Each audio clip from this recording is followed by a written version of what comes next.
আপনিও তো একই রকম ভাবে নতুন বন্দোবস্তের জন্য সংগ্রাম করেছেন, কি হলো ঘটনা?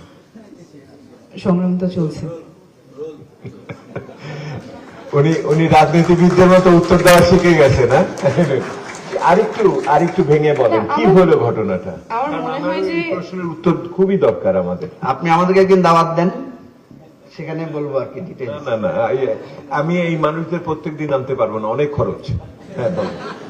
আচ্ছা, আমার মনে হয় যে প্রত্যাশাগুলো আমরা এতক্ষণ শুনেছি এবং আপনারাও সারা বাংলাদেশ ঘুরে যেটা দেখে এসেছেন, that is very real. People want change and people don't want to go back to the old ways of muscle and money politics. So whichever force will be able to embody that, people are looking for that, and that মানে অনেকগুলো সীমাবদ্ধতা অবশ্যই আছে বিদ্যমান ব্যবস্থায়, কিন্তু মানুষের আকাঙ্ক্ষা এবং বর্তমান ব্যবস্থা is not being able to deliver. There is a big gap, and whoever is able to close that gap will win the hearts of people. Okay, thank you very much.